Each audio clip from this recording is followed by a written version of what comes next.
भगवान पार्श्वनाथ की कमठ उपसर्ग तप एवं केवल ज्ञान कल्याणक भूमि श्री अहित क्षेत्र के मुख्य मंदिर में 20 से 24 मई 2023 तक किया जाएगा श्री कल्याण मंदिर विधान का भव्य आयोजन। परम पूज्या आर्य रत्न श्री सृष्टि भूषण माता जी सत्संग के पावन सानिध्य में होने वाले इस अनुष्ठान में भक्तों को मिलेगा 20 मई को भजन संध्या एवं महाआरती के साथ साथ विभिन्न मांगलिक क्रियाओं को करने का सौभाग्य। तो आप भी सब परिवार महामहोत्सव में पधार कर अनुष्ठान में सहभागिता करते हुए मंदिर जी की मुख्य वेदी में स्वर्ण लगाने का पुण्य संचय अवश्य करें। सौधर्म इंद्र एवं मंडल बुक कराने की राशि मात्र 5100 रूपए। धोती दुपट्टा एवं कलश की व्यवस्था साथ में रहेगी। सामान्य इंद्र इंद्राणी बनने के लिए कोई राशि नहीं, तो देर किस बात की है। आप भी निम्नलिखित खाता संख्या में दान राशि जमा कर पाएं पुण्य अर्जन करने का सौभाग्य। श्री अहित क्षेत्र पार्श्वनाथ अतिशय तीर्थ क्षेत्र दिगंबर जैन मंदिर, पंजाब नेशनल बैंक शाखा रामनगर आंवला बरेली।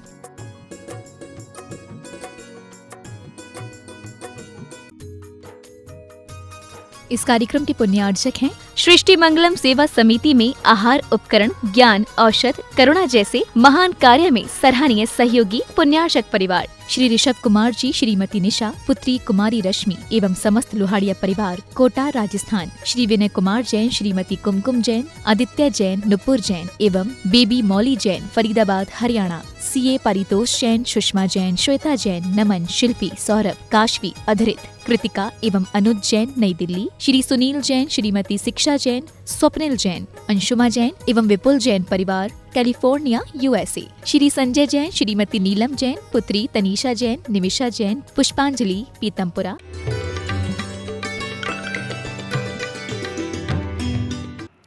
बोली बोली बोली गोली बोली प्रेम दुसाला है।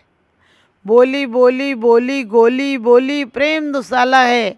बोली से पर अपने होते अपने पर हो जाते हैं।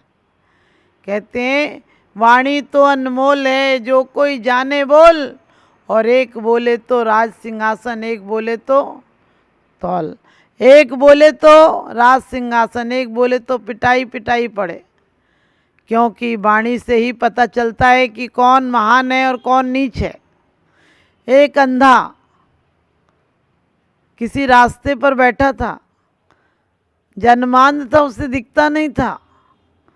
लेकिन उधर से एक व्यक्ति ने पूछा कि यहाँ से कोई गया। उसने कहा कि राजा गया, मंत्री गया, सिपाही गया और एक चोर बदमाश भी गया। उसने कहा तुम जन्मांध हो, तुमने कैसे बताया कि राजा गया, मंत्री गया, सिपाही गया और एक चोर बदमाश गया। वो कहने लगा कि मुझे पता है, मैंने देखा है। उन्होंने कहा तुम देखा कहाँ है, तुम्हारी आंखों से दिखता है क्या? बोले आंखों से नहीं दिखता है। दिखने के लिए आंखें जरूरी नहीं होती हैं। देखने के लिए द्रव्य पदार्थों को देखने के लिए, द्रव्यों को देखने के लिए, आदमी को रंग रूप देखने के लिए आंखों की ज़रूरत पड़ती है। मन की आंखें भी बहुत कुछ कहती हैं। हमारी वाणी से भी हमें बहुत कुछ एहसास होता है। आपने देखा मौन मुद्रा से भी बहुत कुछ एहसास होता है। आप बोले एक शब्द भी नहीं, लेकिन आप किसी को प्रेम से देख भी लेते हैं, वो आपका अपना हो जाता है। किसी को दुश्मनी से देख ले, वो आपका दुश्मन हो जाता है। तो उसने कहा कि जो राजा गया, उसने पूछा कि महात्मा जी राम राम, ये रास्ता किधर जाता है? मैं समझ गया कि कोई महापुरुष है, कोई राजा है। दूसरा है, कहने लगा संत ये रास्ता किधर जाता है? मैं समझ गया कि इसके अंदर थोड़ी सी तानाशाही है, थोड़ा हल्का व्यक्ति है, वो मंत्री होना चाहिए। उसके बाद पुलिस वाला निकला, तो वो कहने लगा कि ये अंधे, ये रास्ता किधर जाता है? मैं समझ गया कि इसकी वाणी में गरिमा नहीं है। एक कोई पहरेदार, चौकीदार, इसे सजा देने की आदत है, इसलिए शब्द अच्छे नहीं बोला। लेकिन दूसरा एक जो चोर बदमाश था, वो गया और कहने लगा अबे अंधे, किधर जा रहा रास्ता? मैं समझ गया कि ये बिल्कुल फूहड़ आदमी, नीच आदमी है, ये बिल्कुल हल्की किस्म का आदमी है। और मैंने सही बताया, मुझे आंखों से नहीं दिखता है, लेकिन मैंने वाणी से अंदाज ठीक लगाया। चाहे तुम पता लगा लो, इधर से 4 लोग निकले और वास्तव में वो 4 ही लोग निकले थे। क्योंकि हमारी आंखों से, हमारी वाणी से, हमारे देखने से, हमारी मौन मुद्रा से भी बहुत कुछ दिख जाता है। आपको पता, आपके घर के आगे कोई कचरा डालने लगे तो आप कंप्लेन करते हैं, पुलिस वाले तक को बुला लाते। कभी कभी झगड़ा इतना बढ़ जाता है, लेकिन आज बोली के माध्यम से लोग हमारे सर पर कचरा डाल रहे हैं, कितना हमारे मस्तिष्क को गंदा कर रहे हैं, हमारे विचारों को गंदा करा रहे हैं, हमारे परिवार में झगड़ा करा रहे हैं। आप उन्हें नाश्ता और कराते हैं, उन्हें बैठाकर बातचीत करते, बोले घर पर आइएगा ना, आराम से बातचीत होगी। क्या आराम होगा, तुम्हारी ज़िंदगी हराम कर देगा वो, क्योंकि व्यर्थ की बातें बहुत ज़्यादा होती हैं। कुंद कुंद स्वामी ने कहा भी है कि पंचम काल में लोग अधिकांश समय अपना विकथा में गुजारते हैं, कलेश में गुजारते हैं, दुर्भावनाओं में गुजारते हैं, दुष्लेस्याओं में गुजारते हैं। और जो ज्ञानी होता है वो अधिकांश समय अपना ज्ञान में, वैराग्य में, चिंतन में, मनन में, भक्ति में, आराधना में गुजारता है। अब आपको देखना है कि आप किस चीज़ में गुजारते हैं, आपकी वाणी से क्या निकलता है। आपकी वाणी जिनवाणी हो जाए, क्योंकि जिनवाणी भी सदा उनके गीत गाती है। जिनवाणी सदा उनके गीत गाती है जिनकी ज़िंदगी में साधना उतर जाती है, जिनकी ज़िंदगी में साधना उतर जाती है। हमारी ज़िंदगी में विराधना न उतरे। हमारी जुबान दी है तो जुबान को हम जवान की तरह सतर्क रखें, उत्साहित रखें। कोई हमारी वाणी से ऐसा मायूस नहीं हो जाए, उदास नहीं हो जाए, हमारे वाणी से कोई के जीवन में उत्सव आ जाए, उल्लास आ जाए।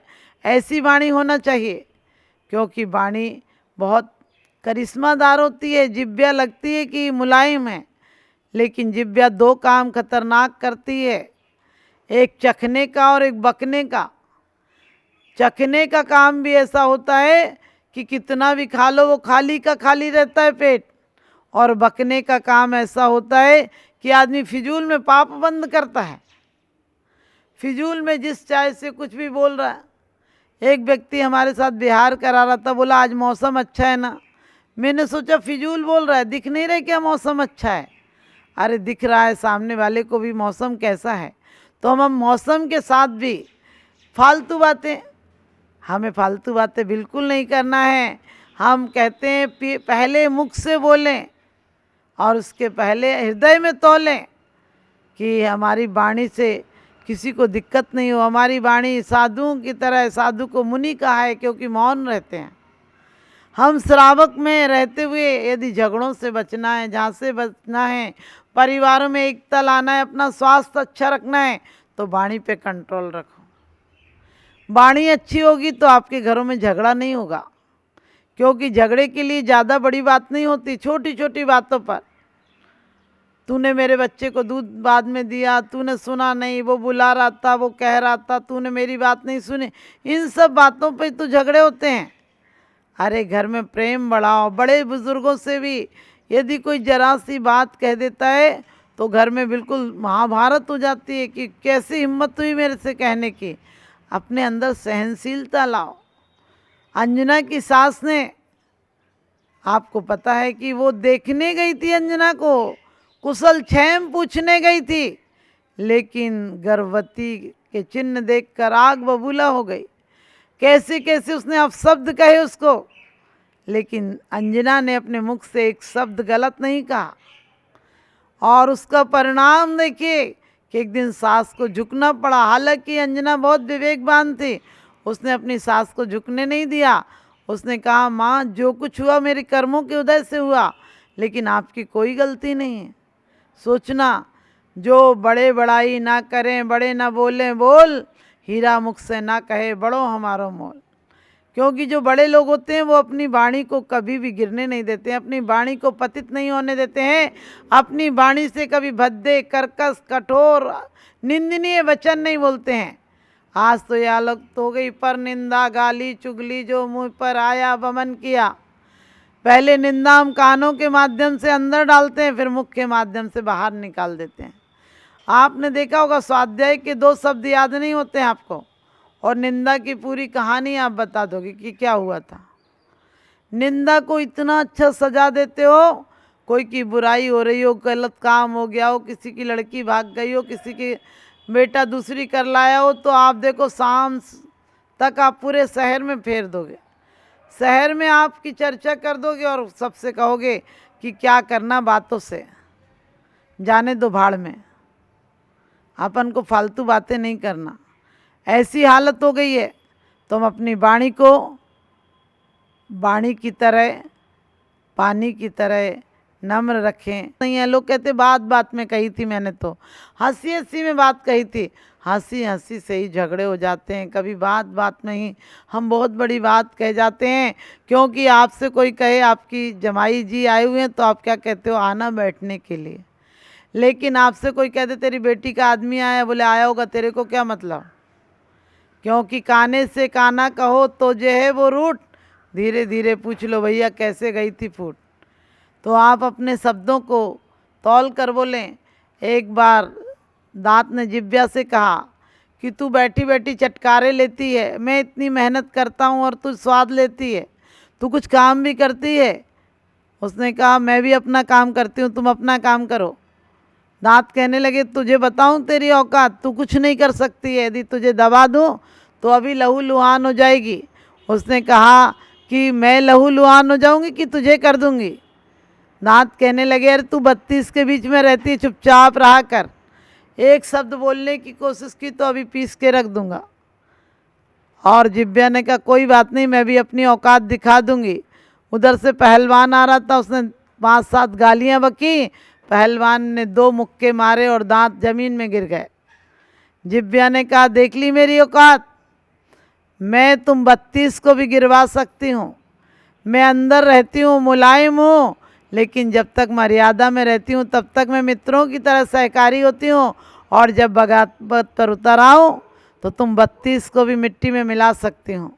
इसी प्रकार से दांत 32 हैं। कठोर व्यक्ति कितना भी हो संख्या में, लेकिन जिब्या की तरह जो मुलायम होता है वो जीवन में बहुत उन्नति करता है, मित्र बनाता है, अपने आप को उच्च शिखर पर ले जाता है। इसीलिए हमारे यहाँ वचन गुप्ती कहा है, वचन गुप्ती कहा है, वचन गुप्ती है, भाषा समिति है, सत्य वचन है। महाभारत में भी है, गुप्तियों में भी है, समिति में भी है, और व्यवहारिकता में भी शब्दों का बहुत महत्व है। क्योंकि शब्द हैं तो रिश्ते हैं, शब्द हैं तो संसार है। शब्द जिस दिन मौन हो जाएंगे उस दिन व्यापार व्यवहार सब खत्म हो जाएगा। लेकिन हमारे धर्म के लिए हमें शब्दों की ज़रूरत पड़े तो हम अपनी वाणी को जिनवाणी बनाएं, मनवाणी नहीं बनाएं। अपनी वाणी को ऐसा बोलें कि लोग धन्य हो जाएं, लोग धर्म की तरफ लग जाएं। हमारी वाणी से झगड़ा नहीं हो, और बल्कि झगड़े निपट जाएं। हमारी वाणी न्यायप्रिय हो, आदर्श हो, हमारी वाणी बहुत सुंदर हो, और आप सबकी वाणी भी साधु की तरह हो कि साधु बोलता हुआ भी नहीं बोलता है, वो बोलता है तो हित के लिए बोलता है, मित बोलता है, और जगत को मोक्ष मार्ग पर लगाने के लिए बोलता है। तो हमारी वाणी को हम बहुत सुंदर दिशा दें, अपनी वाणी को प्रकाशमय बनाएं, अपनी वाणी से धर्म की तरफ बोलें चलें, और धर्म की तरफ चलकर अपना आत्म उत्थान करें, और अपनी वाणी से अपने जीवन को सार्थक बनाएं। क्योंकि योगों में भी एक वचन योग भी होता है, तो वचन योग भी हो जाएगा हमारा। और जब वाणी बोले तो भगवान कभी ऐसी शक्ति भी दे कि हमारी वाणी अहंकार रूप वाणी हो जाए। तो आप अपनी वाणी को व्यर्थ मत कीजिए, क्योंकि वाणी हर प्राणी को नहीं मिलती है। वाणी 2 इंद्री से शुरू होती है, फिर भी अक्षरात्मक भाषा तो होती नहीं उनके, वो स्पष्ट नहीं बोल सकते हैं, वो कुछ बोलते हैं समझ में नहीं आता है। तो हमें अच्छी वाणी मिली है, हमें भाषा को उपयोग करने का सौभाग्य मिला है, तो हम इसका उपभोग नहीं करेंगे, इसका उपयोग और सदुपयोग करके अपने जीवन को सफल बनाएंगे। और आपकी वाणी भी लोगों के प्रेम के रिश्ते जोड़े, किसी से दुश्मनी नहीं लाए, तकरार नहीं लाए, दूरियां नहीं बढ़ाए, ऐसी वाणी आपकी हो। आप सबको बहुत बहुत शुभाशंसद।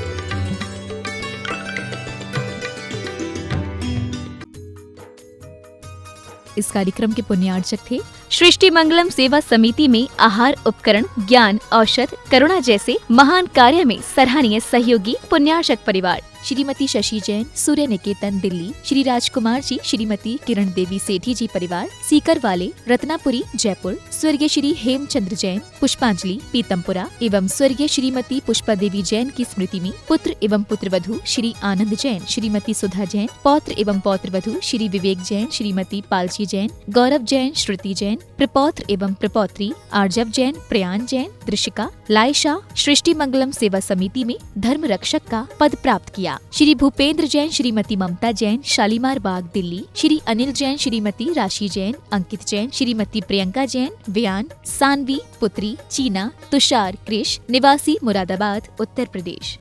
भगवान पार्श्वनाथ की कमठ उपसर्ग तप एवं केवल्य ज्ञान कल्याणक भूमि श्री अहित छत्र के मुख्य मंदिर में 20 से 24 मई 2023 तक किया जाएगा श्री कल्याण मंदिर विधान का भव्य आयोजन। परम पूज्या आर्य रत्न श्री सृष्टि भूषण माता जी सत्संग के पावन सानिध्य में होने वाले इस अनुष्ठान में भक्तों को मिलेगा 20 मई को भजन संध्या एवं महा आरती के साथ साथ विभिन्न मांगलिक क्रियाओं को करने का सौभाग्य। तो आप भी सब परिवार महामहोत्सव में पधार कर अनुष्ठान में सहभागिता करते हुए मंदिर जी की मुख्य वेदी में स्वर्ण लगाने का पुण्य संचय अवश्य करें। स्वधर्म इंद्र एवं मंडल बुक कराने की राशि मात्र 5100 रूपए। धोती दुपट्टा एवं कलश की व्यवस्था साथ में रहेगी। सामान्य इंद्र इंद्राणी बनने के लिए कोई राशि नहीं, तो देर किस बात की है। आप भी निम्नलिखित खाता संख्या में दान राशि जमा कर पाएं, पुण्य अर्जन करने का सौभाग्य। श्री अहित छत्र पार्श्वनाथ अतिशय तीर्थ क्षेत्र दिगंबर जैन मंदिर, पंजाब नेशनल बैंक, शाखा रामनगर, आंवला, बरेली।